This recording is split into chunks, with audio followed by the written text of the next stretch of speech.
Welcome to the John and Heidi Show podcast, brought to you by DirecTV, 1-800-259-7646. Also brought to you by RVRealtor.com. If you're buying an RV or selling an RV, check out RVRealtor.com and the Dollar Shave Club. Here's John and Heidi. Thank you so much for listening to the John and Heidi Show on a Friday. Hey, baby, how's it going? Hey, super. How are you? Oh, splendid, splendid. I have got a guest coming up later in the program that's going to tell us what we should be looking for in our next president.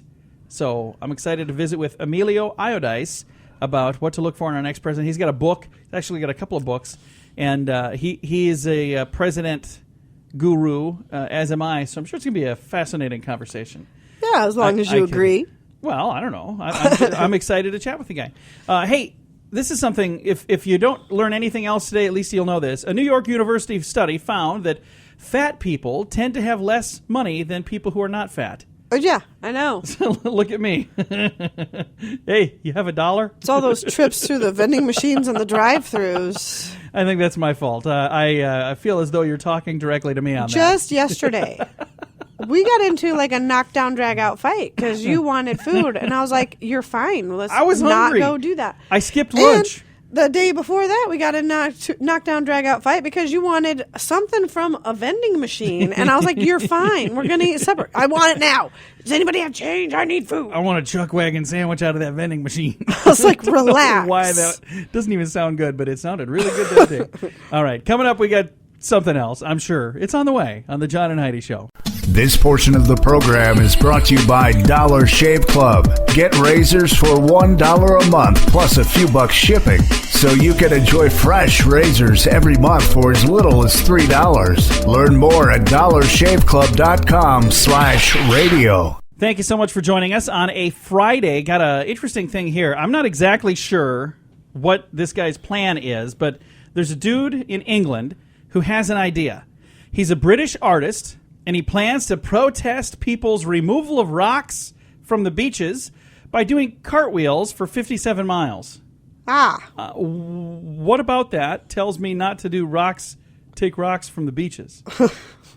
Am I missing something here? Does it seem to me that there's a page of info missing from this whole deal? Yeah, I don't know. I don't quite get it. I'm going to read it again. Maybe it'll make sense a second time through. A British artist plans to protest people removing rocks from beaches by cartwheeling 57 miles. No, that didn't help. Maybe a third time. A British artist. I'm just kidding. I'm not going to read it again. That makes no sense to me whatsoever. It shows he's off his rocker, but I don't think it shows anything about rocks. Here's the thing I wonder. Why does he care if people take a rock from the beach?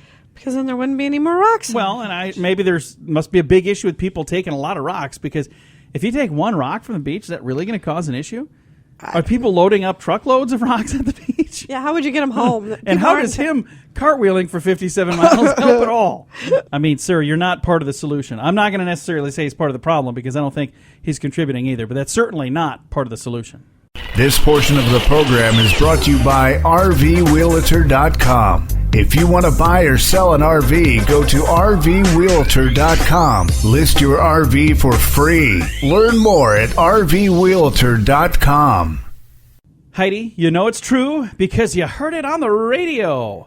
Do you daydream during the day?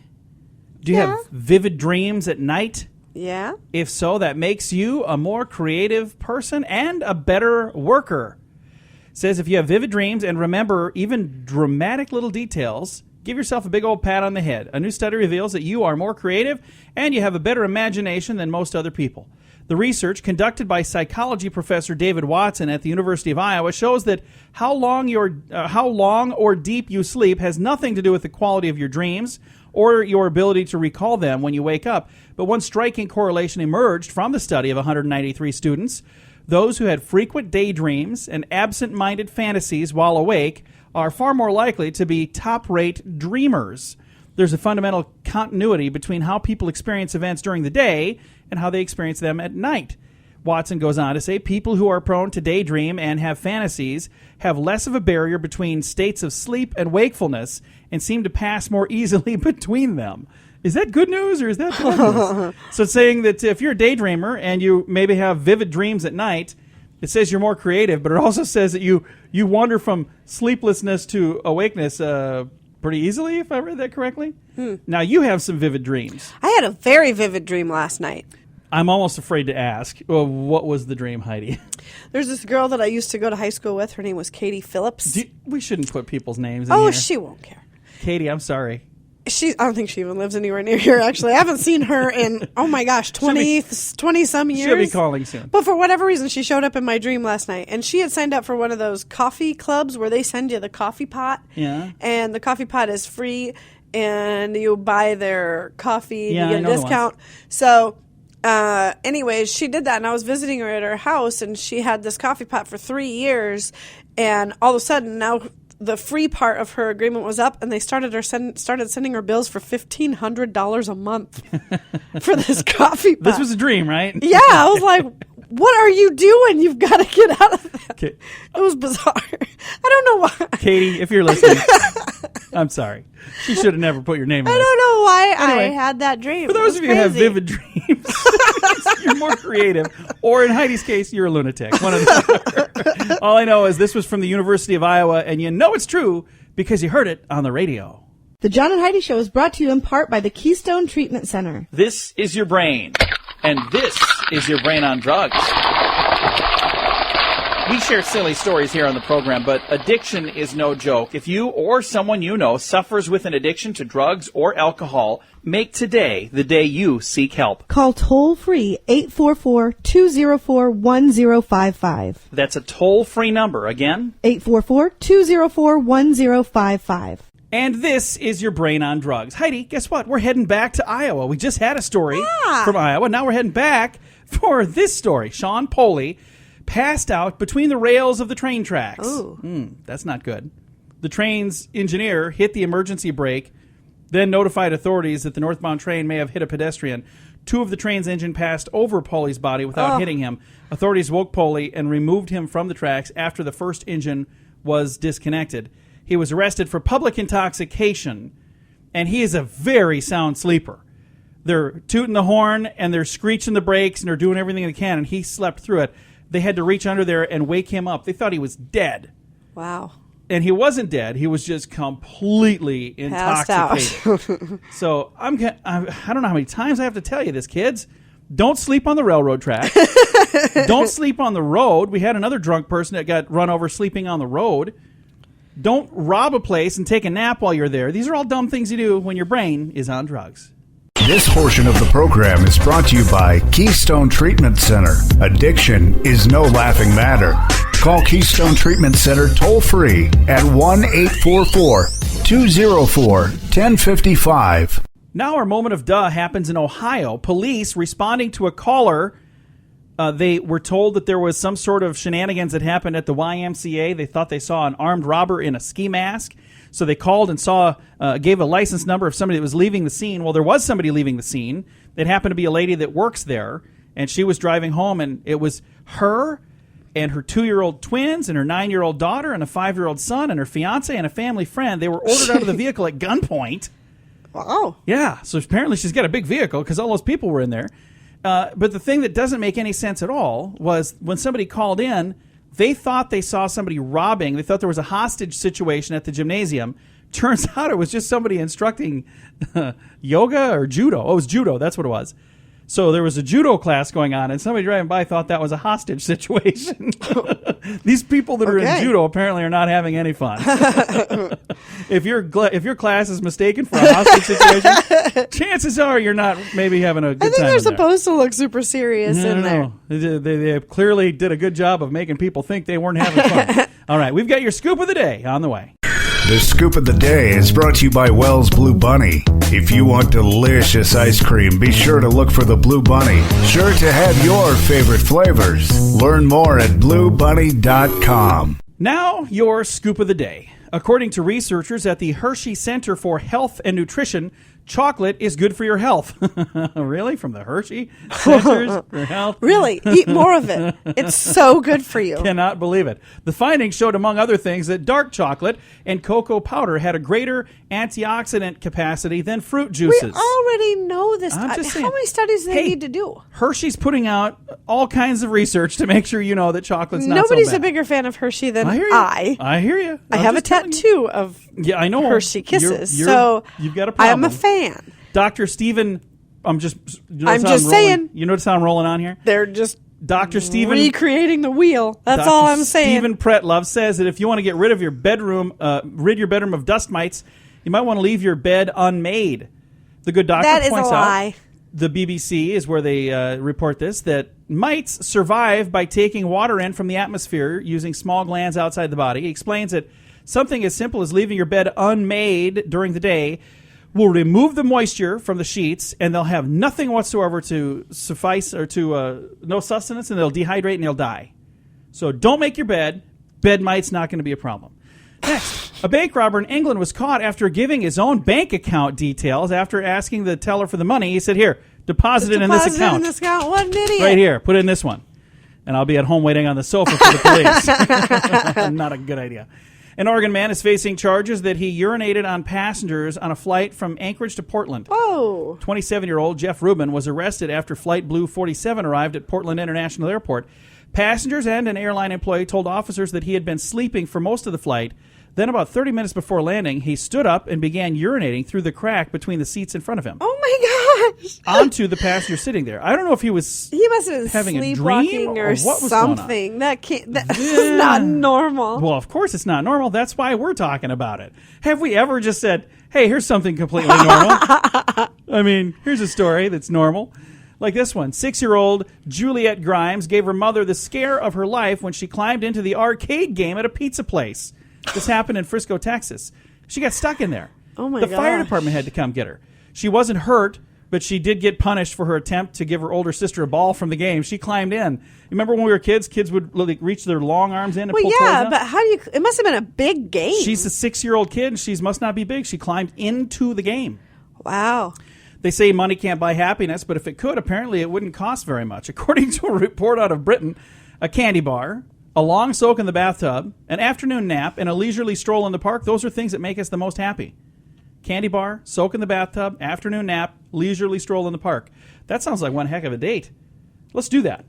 Okay. I'll get you a candy bar and let you soak in a tub. We'll take an afternoon nap, and then we'll go for a stroll in the park. That sounds like the perfect date. Okay. All right. New report says that nearly 1 out of every 2 American consumers, so that would be roughly 50%. Nearly about one half, about if my half. math is correct. About half, if my math is correct, about half of Americans visit this particular business at least once a month. Which one is it? Just a retail business? It's a restaurant. Oh, McDonald's. Yes. 50% of Americans visit McDonald's at least once a month. There you go. Yeah. True story. I'm sure. A poll says 83% of American workers are stressed out by at least one thing at work. So 83%. So if my math is correct, 17% of American workers are either A, liars, or B, have an awesome job. I'm stressed out by a lot of things at work. All right, let's move on with our strange law. In Utah, a husband is responsible for every criminal act committed by his wife while she is in his presence. Huh. So if you want to get away with murder, ladies, just go to Utah. You kill somebody, it's your husband's fault, according to this thing. That's your strange law. This has been your Scoop of the Day. This portion of the program is brought to you by RoughToughKennels.com. Dog kennels and accessories sent to your front door wherever you live. Your dog deserves it. Learn more at RoughToughKennels.com. Thank you so much for listening to the John and Heidi Show on a Friday. We've got a special guest on the line with us today. Going to be visiting with EmilioIodice, and we're going to be talking with him. He's the author of the book Future Shock 2.0, The Dragon Brief 2020. But we're going to be talking about what we should be looking for in our next president. First of all, Emilio, thanks for joining us. How are you doing today? I'm doing fine, John, and thank you very much for the invitation. Well, we're glad to have you on the show. Now, what should we be looking for as we've got this huge slate of candidates available for president? As we're looking for the candidate that should be our candidate, what kind of qualities should we be looking for in that person? Well, I believe first and foremost, for the times that we live in, we need someone who will be a reformer, someone who will reform the system as to the way we elect our public officials, not only the president, but also all of our elected officials at the highest levels. And we know that the system is broken, the system needs to be changed, the way we finance our campaigns, the way our campaigns are managed and run today, we know what has to be changed. We've been talking about it for years. So first and foremost, we need a reformer who's going to come in and has the courage and the wisdom to change the system. Number two, we have to have somebody who will bring in a brain trust of people who will be able to change the system. We often forget that the President of the United States brings in 5,000 political appointees. And those 5,000 political appointees literally run the government, and they change things.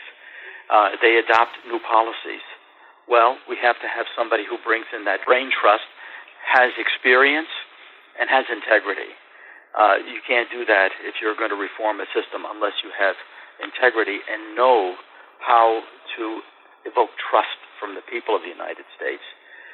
So first and foremost, that's the first leadership quality we need. As you have been seeing the people announce their candidacy, we've got more GOP candidates, I believe, than we've ever had in history. We've got several on the Democratic side as well. So we get a lot of candidates to choose from. Are there any that you see right now that you're saying, you know what, these guys have got all the qualities we're looking for, or are you still kind of waiting for the right one to come along? Well, I honestly am waiting for the right one to come along, but you begin to see some of the people who have principles here.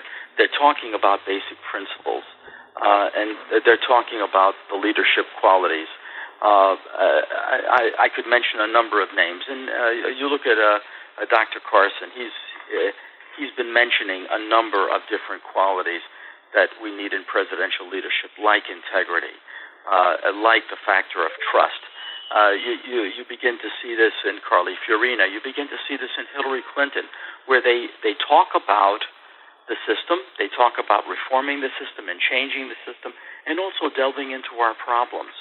I think it's important that we also think about the issue of who has been working for years to amass the brains that we need to manage the government.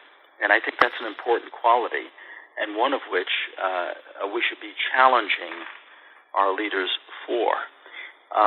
John, one of the things that I see today that needs to be done is we need to have a bottom-up approach in determining who the next president is and what the qualities of the next president is. Up to now, if you look at the way the system is run, with the debates, with the talking heads, and so forth, it's top down. We're being told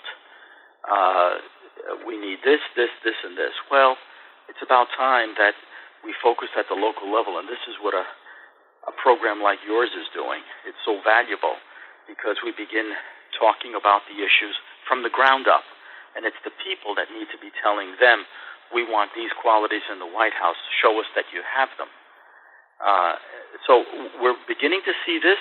It's going to take another 5 months before we have our first primaries, and that's when people have to force themselves to vote. But I think the qualities in these candidates are emerging, slowly but surely.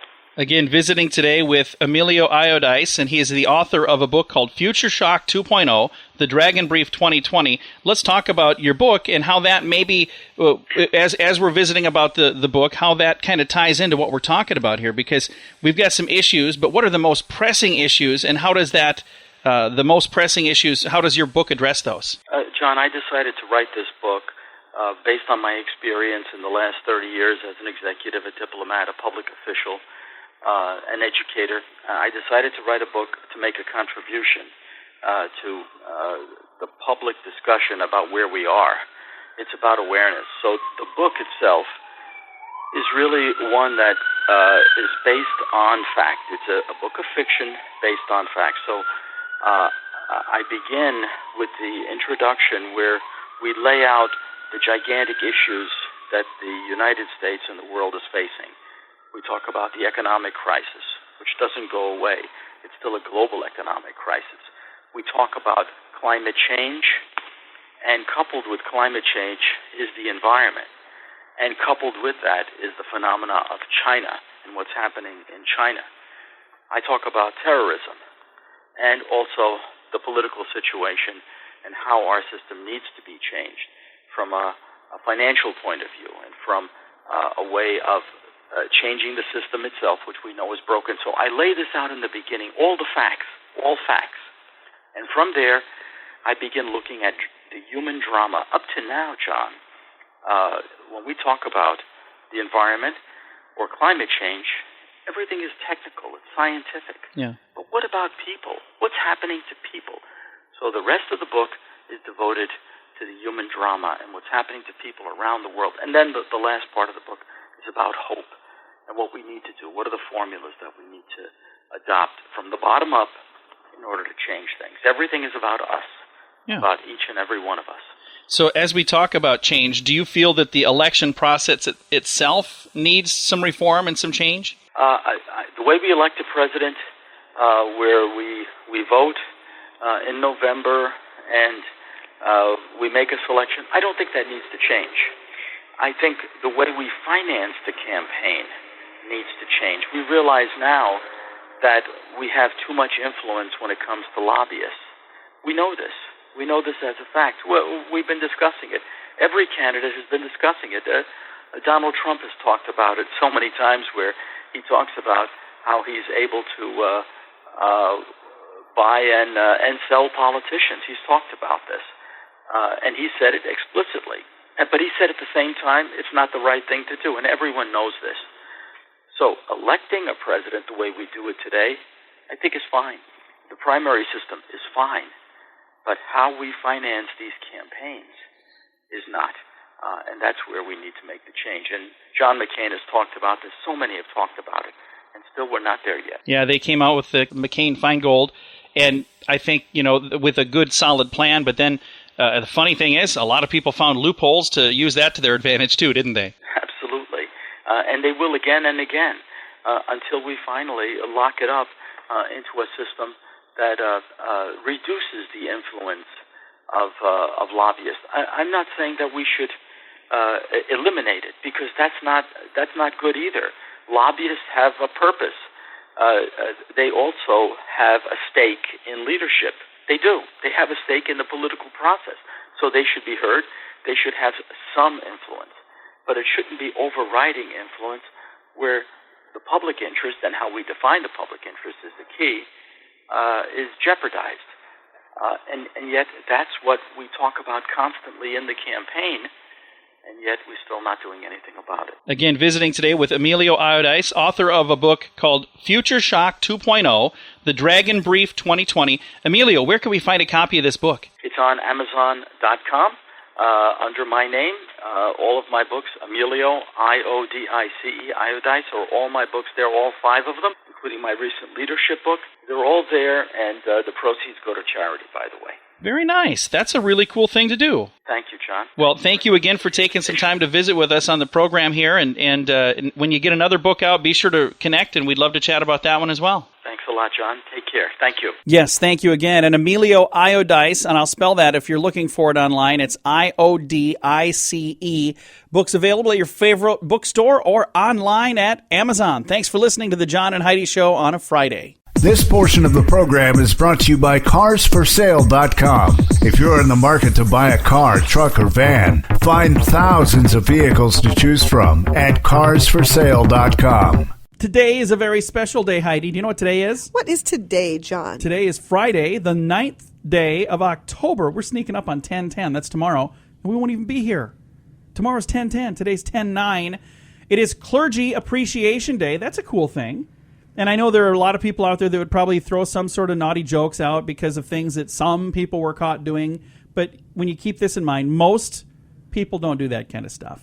So there's a few bad apples that spoil it for everybody. But appreciate your clergy today. It's also Leif Erikson Day today. It is National Chess Day, National Pro-Life Cupcake Day. Wait a minute. Pro-Life Cupcakes? Cupcake Day? What does that mean? I have no idea. Do they have a pro-choice cupcake day? I have But it's no pro-life idea. cupcake day. And today is World Post Day. So celebrate by posting something online about World Post Day. What do you think of that?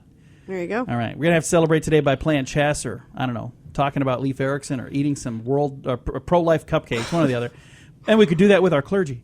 It is the 9th day of October. Thanks for listening on a Friday. This portion of the program is brought to you by StoneGroupArchitects.com. It's more than a building. It's design and function working together. Check out the project portfolio at StoneGroupArchitects.com.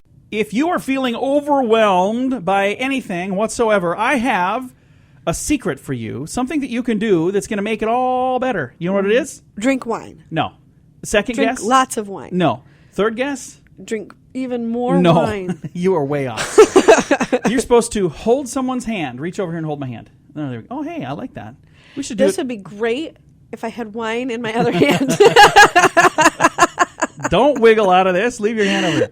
University of Virginia study on couples found that holding hands may ward off stress hormones. If that's the case, we're going to get calluses on these hands. A lot of hand holding. Oh my gosh. According to Tiffany Field, PhD of the Touch Research Institute, there are two main touchy-feely techniques. A comforting grasp, which is hand wrapped over your hand, or a romantic clasp in which your fingers are interlaced. I don't like that one. Let's try that. I don't like that one This either. That just feels weird to me. I don't like that one. We're either. holding our That's hands with our weird. fingers. So the other one is a hand over a like hand. this one. I like That's that there. one. I like that one too. Yeah. For those of you listening, this makes fascinating radio, I'm sure.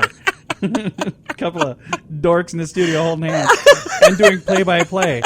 But if you are stressed out about anything whatsoever, or ladies, if your husband's stressed out, men, if your wives are stressed out, or, you know, it doesn't have to be husband or wife, boyfriend, girlfriend, anybody you know, even if it's your mom, anybody, somebody that's stressed out, first thing you do is hold their hand while you're talking to them, and it's honestly going to help. I feel less stressed already. Do you? Do you? I would if I had wine in this other hand. And that's the good news. If you're holding one hand, it leaves the other hand for, I don't know, maybe some wine. Coming up, we're going to talk about the school meat club. Yeah, that's interesting, but it's on the way. This portion of the program is brought to you by DirecTV, 1-800-259-7646. Also brought to you by RVWheelator.com. If you're buying an RV or selling an RV, check out RVWheelator.com and the Dollar Shave Club. Here's John and Heidi. Proud to be a carnivore, Heidi, but this is an interesting story. Concerned that meat is getting a bad rap, a group of high school students have decided to form a pro-meat club at their school. 70 students have joined at New Trier High in Chicago, and they have the Carnivorous Club because they think that meat is getting a bad press in the vegetarian age. The club organizes barbecues and open beef stands, and they give out facts about meat. Club co-founder David Sepper says, we look around and saw the vegetarians always have booths up for vegetables, and they have recipes and stuff, so we thought, let's have one for beef. That's awesome. I love Vegetarian that. club member Rachel Jackson isn't too worried about the competition. She says, as long as there is a vegetarian club at New Trier, I don't see anything wrong with it. I don't think any of our members will be swayed into joining them. So there you go. I think it's really cool if they're letting them have a vegetarian club, then I don't know how they could say no to a beef club. Right, and I think it's great that the vegetarian club isn't all bent out of shape. That's Usually awesome. you'd hear them screaming, they can't do that. No, I don't think so. I think that's cool. I remember there was a post that went around on the internet for a while. There was a vegetarian support group, and they had a poster hanging, a flyer hanging up, and then next to it they had a carnivorous group. There was a Says, dinosaur. we don't ever meet. We don't need to, whatever it was. What did it say? It said, carnivores, we don't need support groups because we're awesome.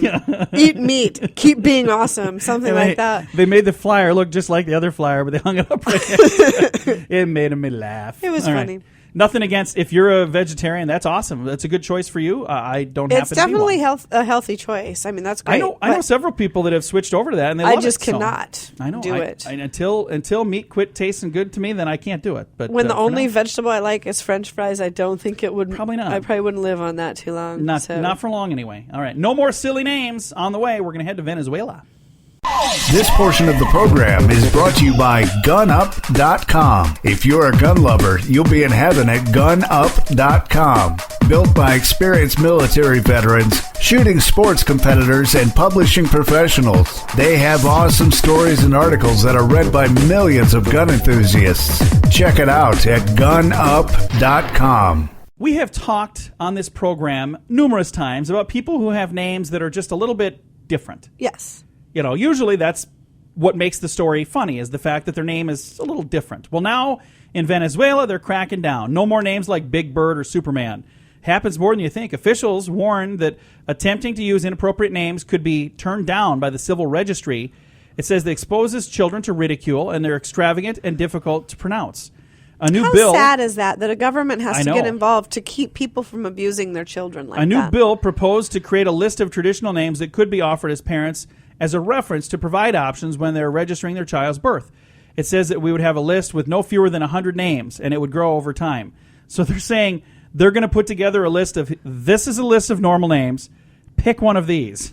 Yeah. So it is I just sad. think that's really sad. Why would any I parent don't want know. to purposely do something I that don't was know. going to cause their child? We thought long and hard because with a last Oh, yeah. name like Small, Yeah, our last name is Small. we had so- to be very careful Yeah. what names we were picking out, and we did. We thought, we even discussed, okay, if we name her this, what could they call her? And then we went through all the different options. Yep, Yeah. that one's out. No, so not going to happen. You really want to do what's best for your child. Typically, Definitely. most people, and You do. apparently there are some that just don't Yeah. care. Some people say, I want to be different. I want to name my kid Golf Club. Well, Yeah. go ahead and name them that. That's Coming awful. up, we've got a real fun story about keeping the peace on the way. This portion of the program is brought to you by Dollar Shave Club. You can get razors sent to your door each month for just $1 plus a couple of bucks shipping. It's an amazing deal. Log on to dollarshaveclub.com/radio to learn more. That's dollarshaveclub.com/radio. Now, back to the John and Heidi Show podcast. This is a cool story, and I just wonder if... Well, I'll read through it first, and then let's see if you think that we would do this. A 68-year-old woman who's been collecting soft toy model frogs for over 20 years is giving them all away. You know why? What? Because she said her husband is more important. 70-year-old Eric Mentor finally lost his patience with his wife's obsession that was cluttering up their place, and he gave her a choice. Either the frogs go, or I'm hopping out of here. Norma agreed that her collection of 600 frogs had become too large, and she decided to save her 47-year marriage by getting rid of the frogs. So, here's my question, Heidi. Yeah. You and I, neither one of us have like a big collection of anything. I have old radios and stuff like that. So if you came to me and said, all of your old radios have to go or I'm leaving, where would you move? I'm just kidding. I just wanted to see that look on your face. You know instantly that I would get rid of them, don't you? I believe I've said that to you before, and they're still sitting at the house. So No, I don't think you've ever said that. You've made me get rid of some of them. You're like, where are we going to put that giant thing? For a while there, I had a guy that he was doing me a wink, wink favor. Every time he'd go to an auction, he'd buy these radios, and then he'd come and sell them to me for probably 10 times what he paid for them. He's like, hey, I thought of you when I saw this, and I only need $60 for it. I'm like, I don't even want that radio. So for a while, I was buying all of them because I always felt guilty that he bought them for me. And then finally, they were getting bigger and bigger and bigger. And I said no. And I said no. I was said like, "You're no done." to one, and then he didn't bring them anymore. And I was like, well, that's okay because I had too many radios the way it Yeah. is. But if I had a collection that was going to cause a problem between us, the collection would go. You're much more important to me than any old radios, just so you know. Good I to think know. it's a nice story. So Good am to I? know. We can start working on that when we get home. So if I said it's either the wine goes or I go, Oh, where should I move to? sweetie, if the wine went, we would be divorced anyway. So that's All right. probably not a good one Well, to use as an example. We've got some good news coming your way after this. This portion of the program is brought to you by DirecTV. Call 1-800-259-7646. They have hundreds of channels to choose from, with many packages to fit your viewing desires. Learn more at 1-800-259-7646. We always like to end this program with something positive, and I think this is pretty darn cool. A recent honor flight made history. Now, first, let's pause and tell you what an honor flight is. Love honor flight. I do too. Honor flights are something that we've actually helped do some fundraising for in the past because it's such a neat thing. It's where a group of veterans get on an airplane and they go to D.C. to see their memorial, and it's all paid for. Yes. Doesn't cost them a nickel. It's an honor flight. They're honoring the veterans with this flight, and there was a historic one made recently. And what do you think was different about this particular one, Heidi? I don't know. All 140 veterans on the flight were female. Oh. It was the first all-female flight in history, for honor flight in history. The women ranged in age from 28 to 96. The honor flight trip included 70 women who served in World War II and the Korean War and the Veteran War, both overseas and stateside. There was 140 veterans on the flight. Some of the veterans were not from those tours, but they were younger veterans who were there assisting. So, come to think of it, we've gone to several of the honor flights when they return home, and you get to welcome them home. You get to stand and clap and welcome them back. Come to think of it, I don't remember ever seeing any females on those flights. Nor have I. So this is the first that was female only. All the people on the flight, 140, were all female. 70 were veterans that were in the World War II, Korean War, and Vietnam. If you ever get the opportunity, if you hear of an honor flight, it's such a neat thing. Either leaving or coming back into your community, go. Show your support. Thank those veterans and just be... And I guarantee you'll cry, because I cry every time. While you've got a moment left in the program, I think we should take a second here to just say thank you, even if we don't get to see you in person. Because anytime I see a veteran in person, what do? Both of us. Thank them. We go over and take a moment, shake their hand, and tell them thank you for their service. So we're reaching through the radio right now to shake your hand and say thank you so much for your service. Time to say goodbye, Heidi. Goodbye, Heidi. Goodbye, everybody. Have a great day. We appreciate you joining us. Hope you come back next week. We'll be here, I hope. It's all on the way Monday on another edition of the John and Heidi Show. Time now for the bonus break. Only available here on the John and Heidi Show podcast. And the bonus break is brought to you by the Dollar Shave Club. You can get your razors there for just $1 a month plus $2 shipping. So $3 a month. They'll bring them right to you. It is a great deal. If you want to upgrade and get the classiest, fanciest, nicest ones on the planet, it's a total of just $9 a month. And you're going to be happy that you get them. Have a nice smooth shave, and you don't ever have to think about it ever again. They'll just bring them right to you. If you'd like to know more, go to dollarshaveclub.com/radio. If you're planning a trip cross-country and you want to find some cool stuff to see, you might want to check out the site BusBud, BUSBUD. They look at popular TripAdvisor destinations, and then they rank them by looking at the number of hashtags associated with the place on Instagram, and then they create a list of the most Instagrammed places in every state. So if you want to know where the cool places are in your neck of the woods, go check out busbud.com, busbud.com, and then you'll find out what people are talking about in your neighborhood. Huh. Would you do that? Would you go there and say, hey, where should we go? Let's go check out the biggest ball of twine in Minnesota. I actually would go to the biggest ball of twine in Minnesota. There's a song by Weird Al, and it's called The Biggest Ball of Twine in Minnesota, and we actually have that on our list of places to go in the very near future. We are going to drive to the biggest ball of twine in Minnesota, not tell our kids why we're going, just go there, and that is literally the reason we're going, is just for that. Yeah. Because our kids have a good sense of humor, they will laugh their tails off about that. And maybe we can bring Bernie the bunny. Yeah. Because in the song, Bernie runs away with their brand new Instamatic. What's that? Bernie in the song, it says, and then Bernie ran away with my brand new Instamatic, but at least we have our memories. Ah, biggest ball of twine in Minnesota. So anyway, we'll have to see. Maybe we can do that. And for those of you who don't know who Bernie the Bunny is, they're probably really confused right now. But he's a character in a TV show, and he is a rabbit, a little bunny. And it's adorable little thing. From the same neighborhood that we're from, so we get to see him at events once in a while. Very cool people that are in charge of that group. Hey, moving on. More evidence that diet soda contributes to weight gain, not weight loss. Huh? According to New York Times...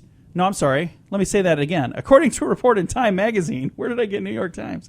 A study published by the Journal of the American Geriatrics Association found people who drink diet soda gain almost triple the amount of abdominal fat over 9 years than those who drank no diet soda. Yikes. The study analyzed data from 749 peeps age 65, so 749 people. Are they comparing it against people who drink no soda, period, or just not diet soda and regular soda instead? Because that would make a difference.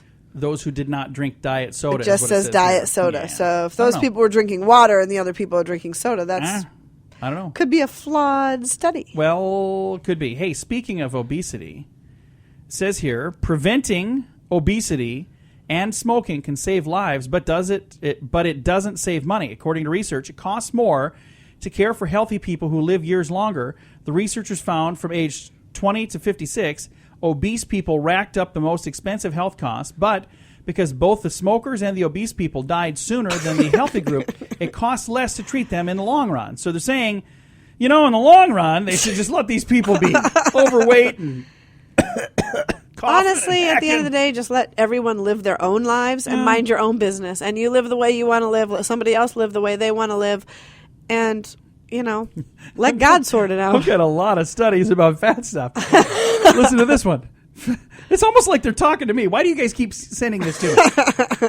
Fat o'clock is the time when we ditch our diet and start eating comfort foods. And according to new research, it's 7 p.m. on Sunday nights. Yeah. Almost half of I the think people... it's 7 p.m. every night, isn't it? Almost half of the people in the study fell for comfort food between 7 p.m. and 10 p.m. on Sunday.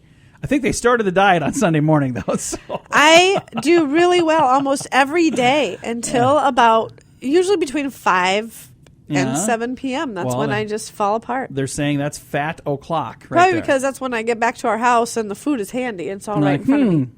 I could eat something, healthy, or I could just eat all the junk that I have sitting here. I'll do that. One last thing. A study at the UC Berkeley found that if students had their eyes and their ears and their hands covered, they could find their way across a field on their hands and knees just by sniffing the trail with their nose. All right. I disagree because I'm not going to do that. I'm not going to sniff a trail with my nose. Oh, maybe if the trail was covered in dog poop or something. Well, that's the thing. I'm like, what am I sniffing? Right. I'm not doing that. So I don't know who did this study and why they agreed to it, but you guys really need to get other hobbies. I'm just saying. Maybe because there's a person in front of you and you're sniffing their bottom. You're doing good. Keep on walking. Oh, my goodness. I don't know if this translates well to radio or not. Hey, wait. We're not on the radio. This is a podcast. This is a podcast. You can do anything on a podcast. At least so far, no one's told me that we can't do the things that we do here. Hey, by the way, if you do listen to this podcast and you'd like to help us out, share this with somebody that you know. I'm not going to ask you to tell them it's good or anything. Just listen to this podcast and they asked me to share it, so I'm going to do that. I certainly don't want to go out on a limb and tell you to say that it was good because, hey, and I know it's probably not the best thing you've heard all day. And if it is, then I don't know what else you're listening to. Thank you so much for joining us. So the bonus break is brought to you once again by the Dollar Shave Club. Learn more at dollarshaveclub.com/radio.